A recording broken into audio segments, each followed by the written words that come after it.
I've been envious of the celebration of life that you throw every year, and it's delightful to be able to be here with you. I feel, one of the things I've liked about learning what I've learned is, you see, everybody is your best friend. So it's lovely to see so many best friends out here. Really lovely. So, what's it all about, Elfie? No. What's it all about? Love. If it's not about love, it's not worth knowing, as far as I'm concerned. And what I've enjoyed about learning about this is that it wakes up people's hearts. Plain and simple. Plain and simple. When I learned this, the formula is old as the hills. It's been around forever. You learn something that helps you have less on your mind. Your mind is open. As soon as your mind is open, your heart opens, and it's automatic. And it's built into everybody to be this way. So it's a glorious, hopeful, wonderful, wonderful, easy message. I've taught this to 4-year-old kids who get it in a snap. Taught it to 92-year-old kids. They get it in a snap, so it's as my teacher was Sydney Banks, and I'll talk about him in a minute. He said it's a journey of love because it eventually leads to pure love. And that it's wonderful that Sue started off talking about that, as love is not a job. Never heard it that way, but that's a nice way of saying it. It's not something we have to do. It's something that we are. And that always before this, I was interested in falling in love with something or somebody. And say, well, I've fallen in love with this person, but not this person, so now I got to work on this one, then I can fall in love with this person. And it's a job. It's like a lot of people out here. You know, full-time job.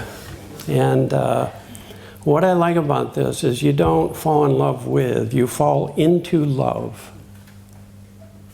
And when people fall into love, they look out at the world and they see the world through the eyes of love, and then they see love everywhere they look. Right? So Sid Banks says this is a different kind of love. It's a different kind of love. It's not personal. It's not ego's love for. Right? It's a love for the world. Falling in love with the world. I sit with my desk facing the ocean. I'm talking to people on Skype or Zoom from all over the world, and our minds get quiet, and whatever's in front of us, we begin to feel, my favorite word, an intimacy with. Right? Several years ago when I was in England, up in the Lake District with my good friends John and Elizabeth, I'd get up early in the morning and go for a walk, and my mind would get really quiet, and I would fall in love with the trees, and every tree was a living being. Living, radiant, beautiful being. Right? I sit with my desk facing the ocean where I live. It's actually our living room. I sit in my living room looking out at the ocean, and there's a tree right in front with bird feeders, and the hummingbirds come and go, and the little birds come and go, and fall in love with the birds. So I started my journey in this 33 years ago. And this wonderful little guy here, Sydney Banks, interesting man. I met him 33 years ago, and I had been practicing psychology for 10 years, had a successful private practice, and I saw mental health as something you had to develop, and it was a job to work on. And it was a job. And I took that job very seriously. I was meditating 4 hours a day. I'd have to do this, get up at 4 in the morning to start working on all the things I had to work on to be healthy.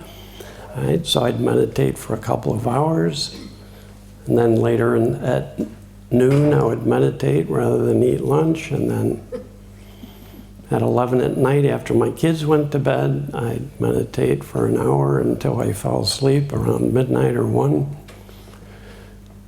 and then back up again at 4.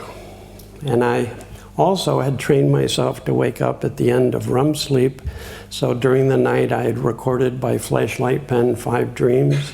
So I had to work on those the next morning. You got to be in shape for this kind of stuff. I look back now, after I learned these principles, I stopped all of this because I found out it was a lot easier than all of that.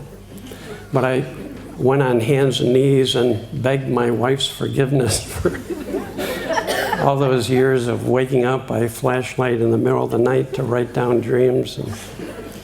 And then I had a journal, and I had a structured journal and an unstructured journal, and I had my affirmation notebook, and I had my cognitive notebook where I would record the content of my thinking and then challenge it and work on reframing it to make it more positive. And of course, then I had to read at least 3 books a week to keep up with the latest new techniques and processes.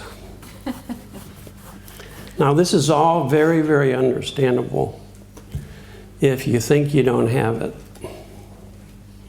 if you think you're missing something, if you think you're lacking something. It's very, very understandable that at some point you get tired of not feeling good or feeling tense or stressed, and you would launch yourself into finding anything you could that would be helpful. And those things, to a certain degree, did help me. They really did. But it was a lot of work, and there was no end to the work. Right? Then I met this man, Sydney Banks, and he was a welder from Scotland with a 9th grade education. And after I met him, I had some insights. And the very first insight I had was that in our core, every single one of us has perfect well-being. Can't be developed. And the only thing in the way of our well-being is our thinking. We get caught up in our thinking, and then it seems like we've lost our well-being or it's not there. It's like when the clouds come over, if you thought the sun went away because it was so dark out. Right? It's the same kind of thing. And what a relief. It just, I can't tell you. Like Sue, I started crying. I had been practicing for 10 years and telling people there's lots that we can do, but it's going to take a lot of work and it's going to take a long time. And instead of seeing people for 6 months or 2 years, I started seeing people for 1, 2, 3 sessions. 10 would seem like an eternity. That was long-term therapy with 10 sessions with someone. Okay, so I want to tell you what Sid said and what I heard and how that affected me and how that has affected the work that I've done. I've taken this into corporations. I worked for 15 years doing training programs for a multi-billion-dollar corporation with sites all over the world. I've taken this into schools. I've taught this to people who work with the homeless. I've taught this to, in every context, in prisons. Right? People are people. People are people. And we all think, and we all can wake up to the fact of thought and be aware of that. And we can discover this space inside that I'm going to talk about that's free of all of our troubles. That when we drop into that space, it's literally what falling in love means.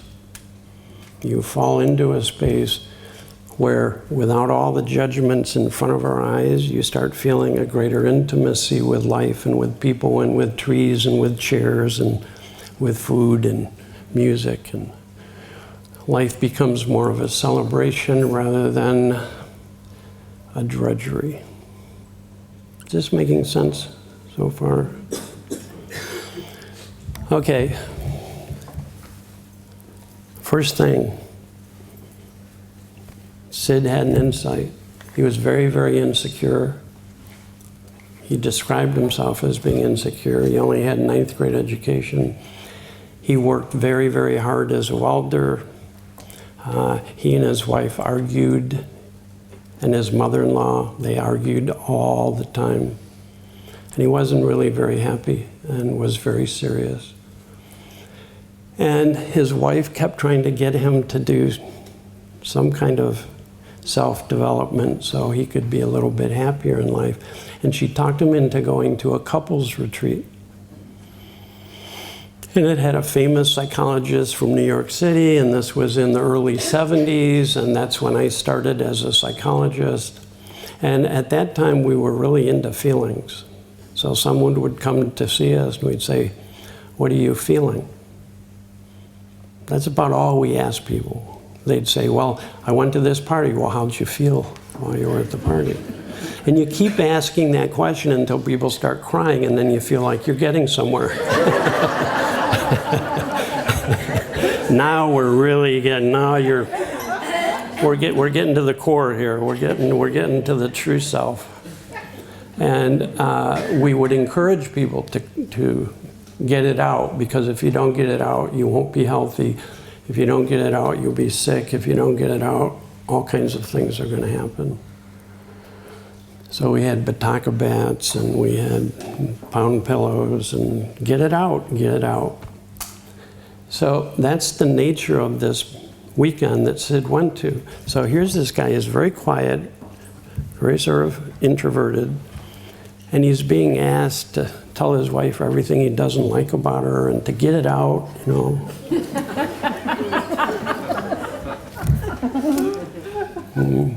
To yell and scream and to pound, and Sid just got freaked out, and he just sort of withdrew and got quiet and said, "Oh my God, I've made a huge mistake. I'm going home." He told his wife, "Boy, I'm sorry, I've made a huge mistake. We gotta leave. This is not for me." And during one of the breaks, somebody came up to Sid and said, "Sid, what's going on? You don't seem to be getting much out of this program." And he says, "I'm not. I'm going home. I'm too insecure. I've had too hard of a past. I was adopted at birth. There was a very difficult family growing up. It's very painful for me, and it's just not my cup of tea." And the guy said to him, "Sid, you're not insecure. You just think you are." And he said that just to sort of reassure him, "You're doing fine, Sid. You're not so bad off." What Sid heard, this is the power of insight, what he heard was that every bit of his unhappiness and insecurity was just made up by his thinking. And that if you don't think it, it's not made up and it doesn't exist. And so it was literally like waking up from a nightmare and going, "Oh, thank God it was a bad dream. Just a dream." So in the early days, he talked a lot about the illusion of thought. Whatever experience we're having in the moment is temporarily made up by the thinking we're having in the moment, period. That's what's happening to everybody. Every one of us is living in the world of thought. And you can't not do that. You can't not participate in that game. That's how we're wired up to work as human beings. Whatever thoughts arise are created by this power of thought we're going to experience. You have a sad thought, you feel sad. You have an anxious thought, you feel anxious. You have a loving thought, you feel loving. It's not like there's a different source for all of it. It's all coming from the same creative power, same creative function.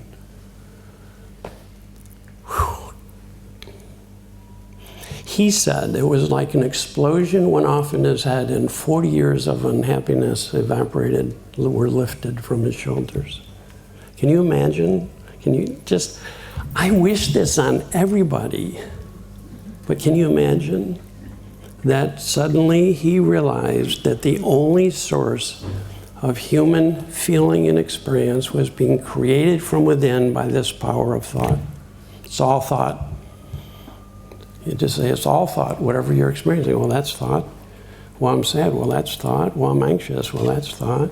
Well, I'm feeling love. Well, that's thought. And it was hopeful because pretty soon he realized I have thoughts that come and go, and I have feelings that come and go, but it's not who I am because I'm still here and they come and go.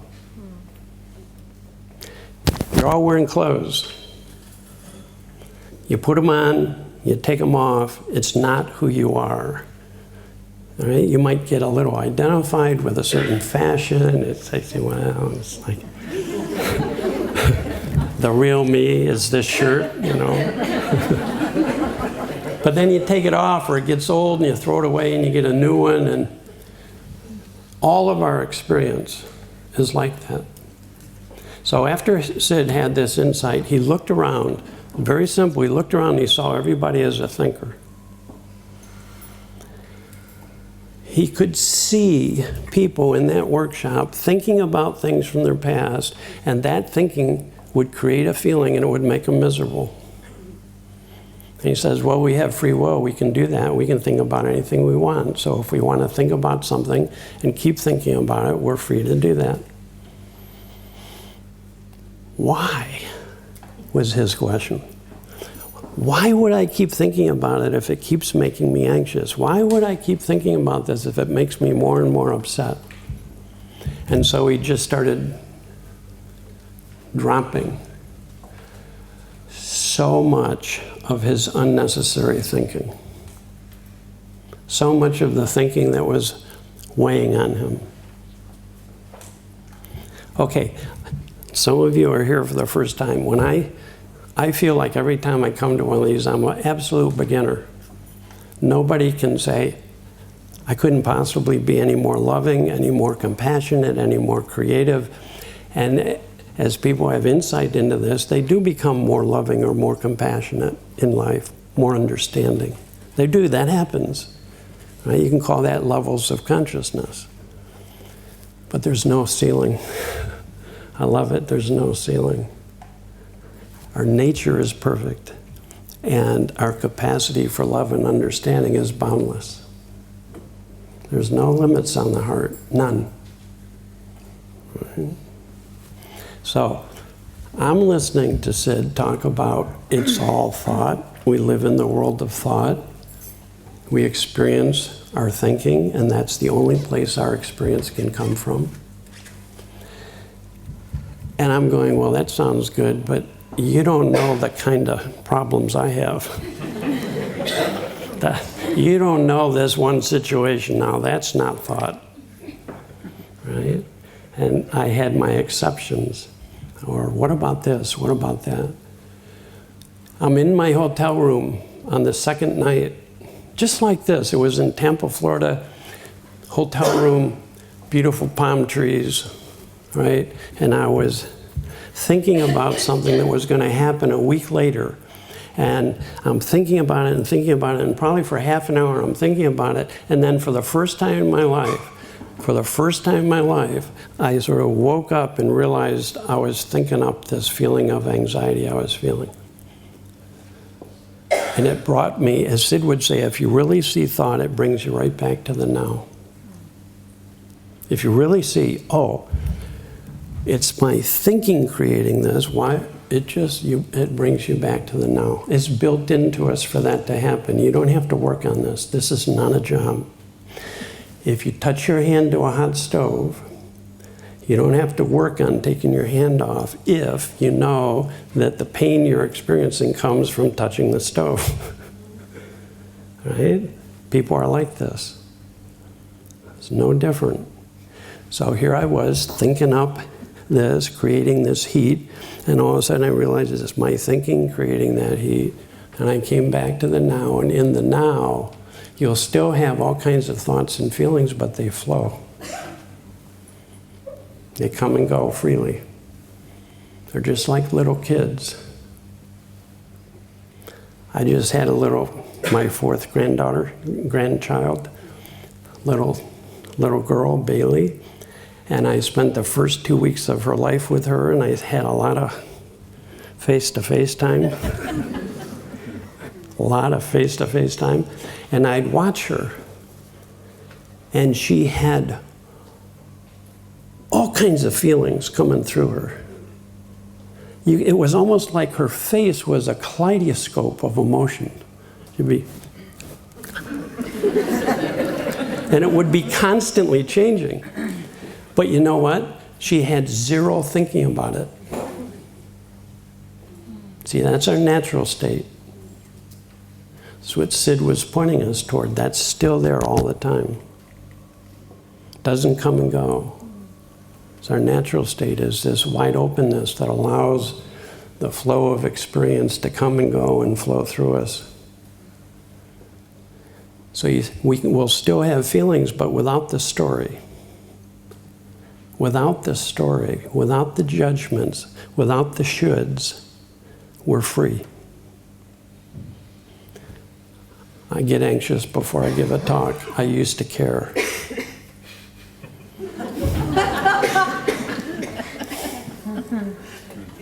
I got anxious today. It used to be a thing because I had thinking about it. Why am I anxious? What's wrong with me? I've been teaching this for a long time. I shouldn't be anxious. When am I going to get over this? Maybe I should do some deep breathing to get over this. Can you imagine a little baby going, oh, geez, what's going on? Why am I feeling this way? I shouldn't be feeling this way. Every one of us is free as the story in our head begins to diminish. That's what I like about learning about the principle of thought.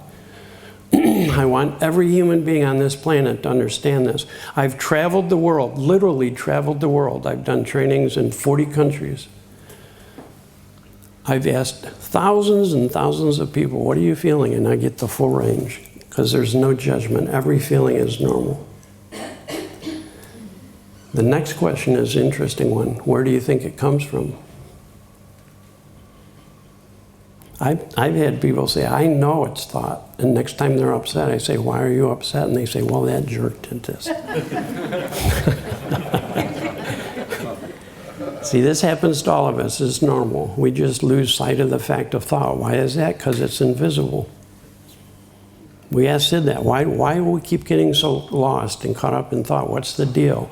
And he says, we're spiritual beings born into a physical body. We open our eyes, we look out, and there's lots of things, and then we start thinking about things, and pretty soon we're living in what we imagine to be a world of things. So if I feel bad, it must be because of something. So the weather, other people, situations,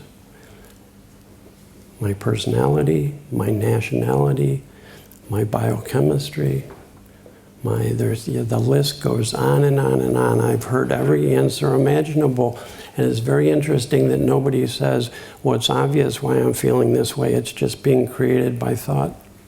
That's all it is. No biggie. That's how we work. Comes and goes.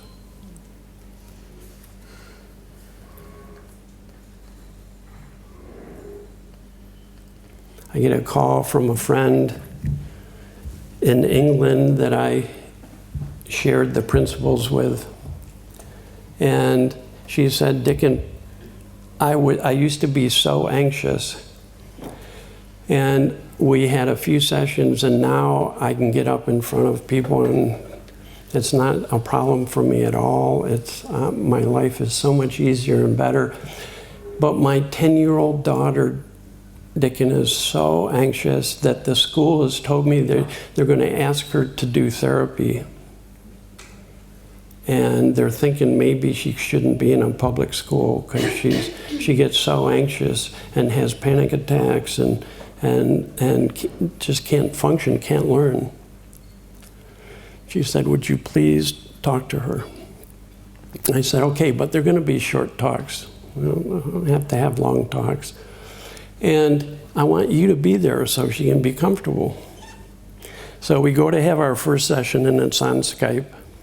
And there's Mom. And I start talking to her. Hi, how you doing? Will your daughter be joining us? And she's going, she's behind me. Now this is so cool. I am so excited. I'm going to talk to her through Mom. So Mom, how you doing? You know, what's going on for you? Oh, that's great, great, great. What are you seeing these days? And she starts talking to me about what she's learned and what she's seen. And now kids are really smart. They can tell how safe an adult is by their eyes and by their voice. If you have judgment, if you're all caught up in your thinking, they can tell. I must have passed the test because all of a sudden 2 little eyes poke out behind Mom. And I go, oh, hi, you must be Chelsea. Hi, Chelsea. How you doing? Pop back in again. No problem. Start talking to Mom again. We talk for a while. She starts popping back out. And pretty soon she pops out one time, and I said, Chelsea, so tell me, what do you like to do? And she says, I like playing with my unicorns. I said, you like unicorns? Oh my gosh, tell me about it. We talked about unicorns for half an hour. I learned so much.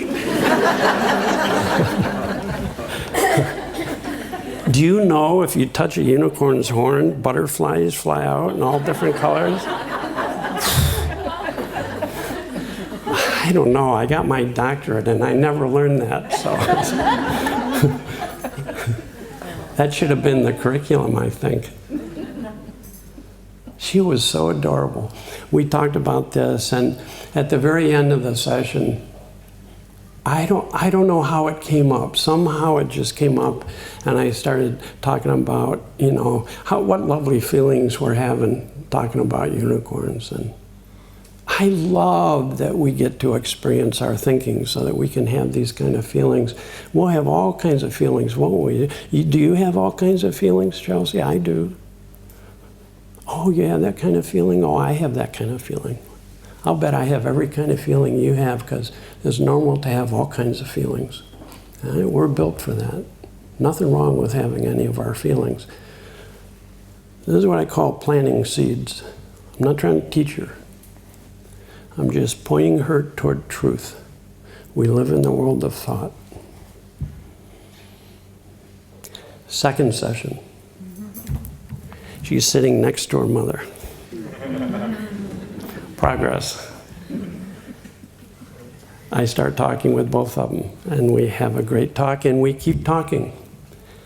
And then at the end of that session, the next day, I get an email from Mom, and she says, I was sitting at breakfast, and my daughter came up to me, and she says, Mom, you know what? Every person in the world has a thought factory inside of them. I had not mentioned thought factories. She began to realize the truth that we live in the world of thought.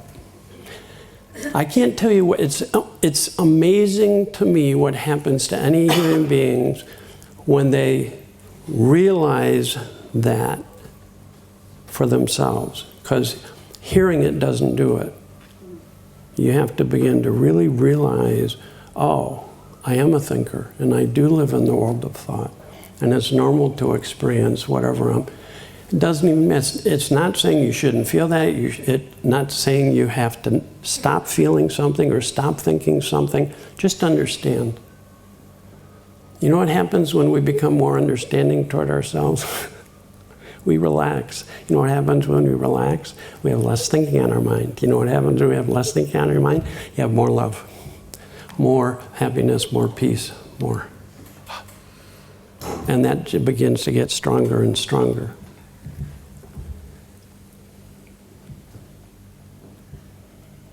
I got so excited I started talking to some of my clients about thought factories. So next time I saw Chelsea for our third session, I said, Chelsea, thank you so much. Your mom told me about that you came up with this notion of that we all have a thought factory. And that it keeps generating thoughts all day long for all of us, and that's where our feelings come from. She goes, Dicken, I have a question. Who's the manager of the factory?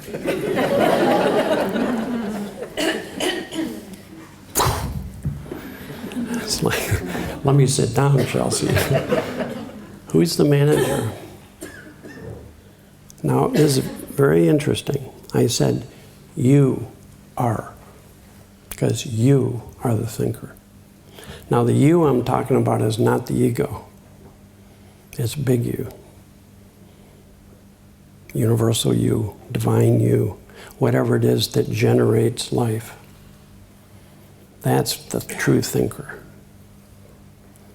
I knew she heard that because later she asked me the question, Dicken, okay, so if I'm the manager and I'm the thinker, who owns the factory? And I knew her family was very religious, so I said, God does. I said, do you know that? God does. She said, I thought so. I said, oh, good.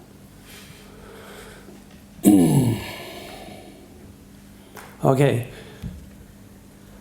Sid goes home early from the workshop because he looked around and saw people innocently in this workshop thinking up unhappiness, thinking that that was the way that you become happier, and it made zero sense to him.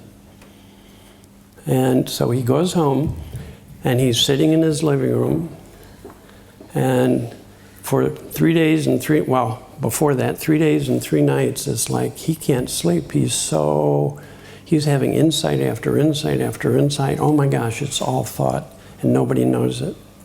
And if we don't know it, we're going to have a lot of thinking that we get caught up in and think is true.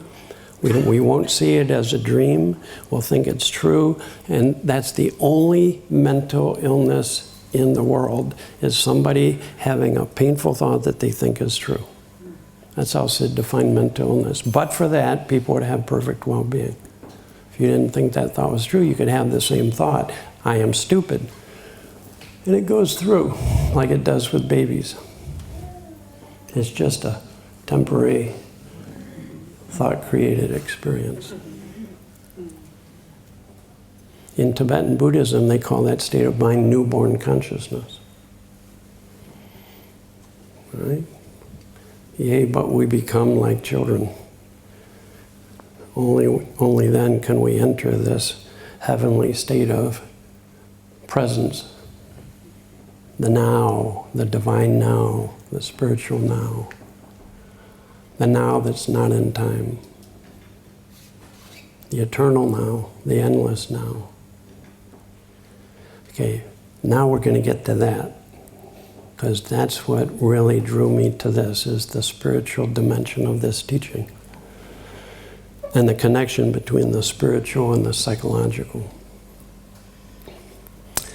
So, Sid is sitting in his living room, and his mom and mother-in-law are in the kitchen cooking, and they start having one of their usual arguments, because if you get caught up in your thinking, you become very opinionated, and you have two opinionated people where there's going to be an argument.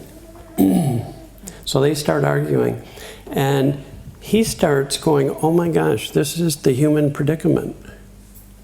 We get caught up in thought, it seems real, and we don't realize it. It creates all these uncomfortable feelings, and we blame it on the world. And he started laughing, and it's, oh my gosh, it's so simple when you see it. Well, they heard him laughing, and they thought he was laughing at them. So they're really ticked off. And they come into the living room and they stand over his chair and they go, "Okay, mister, what do you think is so funny?" And so how's this man with a 9th grade education who's had this profound awakening around thought, how's he going to explain the illusory nature, temporary nature of thought-created reality? And he's going, "Oh man, you can't just tell somebody it's all an illusion. That doesn't usually work. You know how upset you are right now? That's just an illusion created from thought." I tried that once with my wife. Oh. I do not recommend. True story, one of our clients one time, the guy was very arrogant and he thought he understood it because he had an intellectual understanding. And he went home and every time his wife got upset, he'd say, "Oh, sweetie, didn't you learn anything in our training? It's just thought. It's just thought." And he kept saying that every time she was upset. And one day she goes, "It's just thought." And she punched him in the nose. Punched him in the nose and said, "What's wrong, sweetie? It's just thought." Okay, so Sid's, he's going to try to say something in response to his wife and mother-in-law who said, "What's so funny?" And he stands up and he turns around and he looks out the window at the ocean. And he says, he's never been able to explain this, but suddenly there was this buzzing field of white light in front of him. He felt like he was drawn right into it. And he said he experienced light and beauty and love like he had never even imagined possible. When I first heard this story, I'm going, near-death experience. That's universally how people describe their experience. I said, "Sid, did you have a near-death experience?" He says, "No. I went all the way through to the other side. It was a complete death experience." And he says, "When I went all the way through to the other side, I realized the true nature of God. I realized that all of life is an infinite field of spiritual energy that temporarily modifies into forms. And that's the dance of life. That's the single principle. From this creative, formless, infinite source, everything is created. Do you know everything in this room didn't exist at one point? I mean, for me, this is easiest to get with babies. I love babies. They teach me so much. Right? You get no cells existing, then 2 cells exist, and then they get together and have a party. Viva! And then 4 cells, 8, 16, 32, and then some of those cells know how to become the heart, some knows how to become the lungs, some know how to become skin. And then you get systems, and then those circulatory, respiratory, reproductive, digestive, and then those systems, there's some intelligence that not only knows how to create all of that, but knows how to operate them together as a functioning unit, so that the little baby now at 2 months will open its eyes, look right at you and smile, and it's like, oh, melt. Mm-hmm. Begin to track and notice and appreciate. The senses come alive. Right? So, for a long time, I wondered what it was like to feel like who I think I am dissolves into a field of light. And I'm free of all of that. And I said, wow, that's a unique experience. It's very rare. And the more I studied with Sid, I was fortunate to study with him for 23 years. The more I studied with Sid, the more I saw that in his teaching, half of his teaching was saying, here's how the mind works. From inside, formless, the power of thought, the spiritual power of thought, the divine power of thought generates all of our mental activity, which immediately turns into feeling experience and sensory experience. Inside out, that's how we work. If that's the only thing people learn, it would radically transform our lives. I know that for a fact. I've seen it happen. People begin to see, oh my gosh, there's nothing wrong with this experience, but it makes a difference where I think it comes from. If I think it comes from my wife, I'm going to hold her responsible for making me feel bad. If I think this feeling is coming from the traffic, that can end up in road rage, thinking that drivers and cars can make you upset. Have you ever thought about that? How does a car do it? Does it have some kind of unhappy ray that shoots out and gets you? How do people do it? Could you imagine if I had the power? Sad, happy, joyful, confused? Thank goodness. But we do live in the experience of our thinking. It's that simple. When you begin to realize that the only thing that changes, you know where it comes from. So all that thinking we do about the world and how to stop it from making us feel unhappy and how to get it to be different, all of that thinking just starts falling away. You know what happens when all that thinking falls away? Feel more peaceful, happier, more intimate with life and with people. The only thing standing in the way of intimacy is our thinking.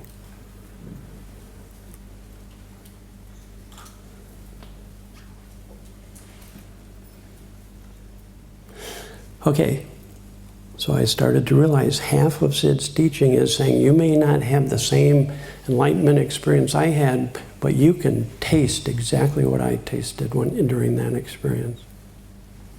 There's a space inside of every single human being that when we fall out of our personal thinking and metaphorically enter that space,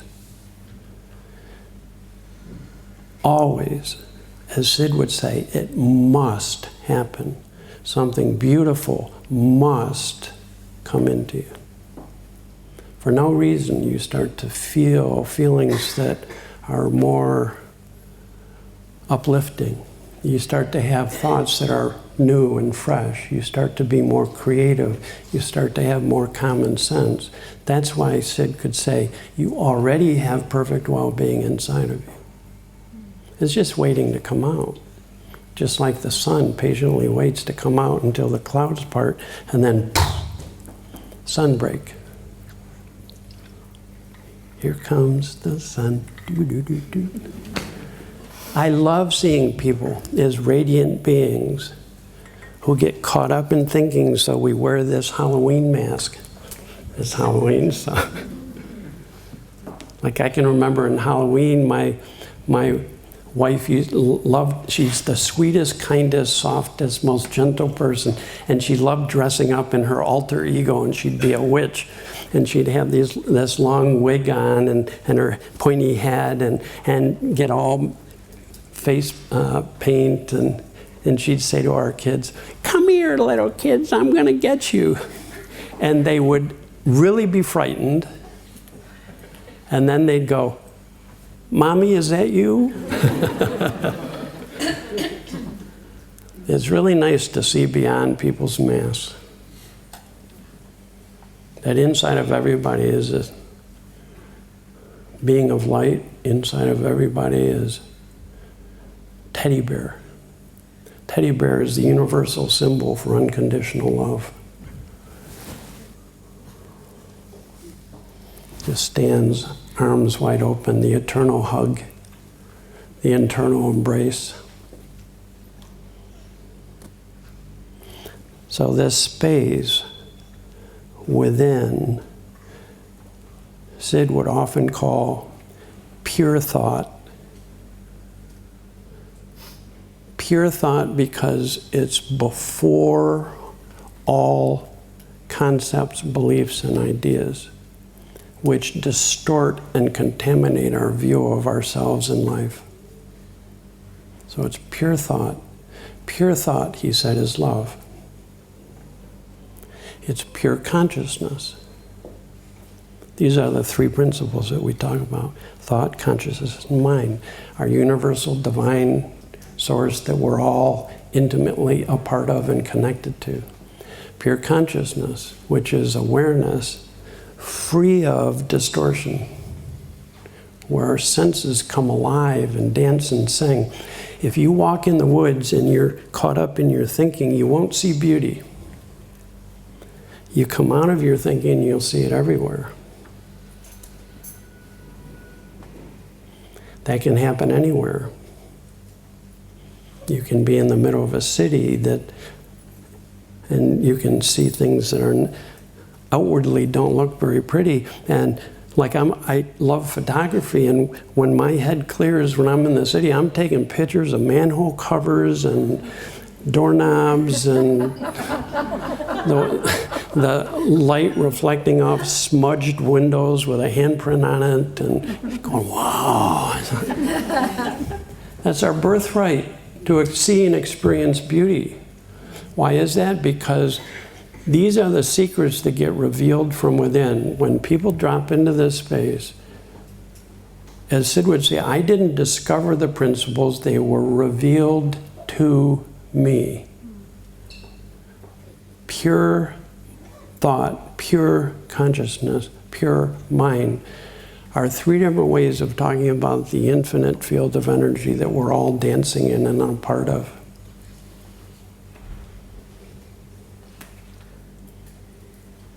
So we can say at core, at heart, pure mind is the intelligence that knows how to create and sustain life, how to operate life wisely. For human beings, we often call that intelligence wisdom. Right? Every one of you is as wise as the wisest person on the world, because we're all an intimate part of that field of infinite, wise, intelligent energy. We're like waves dancing on an ocean. You can't be separate from spirit, but you can have the idea that I'm just a little wave separate from the other waves, and then get insecure saying, I wish I were a big wave. I'm going to have to take that seminar. Right? I got to be a big wave. Oh no, that wave has a curl. I got to take the curl seminar now. Oh, there's rainbows. I got to take the rainbow on the curl seminar. This is beautiful. When I met Sid Banks, he said, Dicken, stop looking out, look down. Look within. And I got a glimpse of spirit, and it just rocked my boat. It's what Sid called pure thought is love. Pure consciousness is love. Pure mind is love. Because it's total. It includes everything. It's a love that includes everything. We're all an intimate part of this dance. It's the most beautiful, hopeful message. I can't tell you how many clients that's helped all over the world. Inmates in prison suddenly saying, I thought I had to get out of prison to be free, but I found my freedom in prison. I feel happier and lighter and more peaceful now in prison after learning this than I did when I was on the outside. A prisoner to my own tormented thinking. See, isn't that hopeful? It's such a simple, hopeful message. We're all thinker, we're all aware beings, and we're all wise at core, have perfect well-being at core.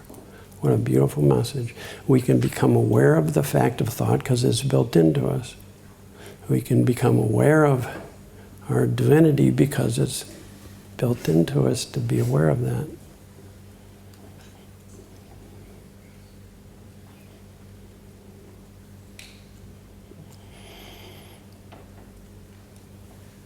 this can't be figured out with the intellect. I tried really hard for years to figure it out. The principles they're not good ideas. They're ways of talking about God. They're ways of talking about the forces that move and create and generate and operate life.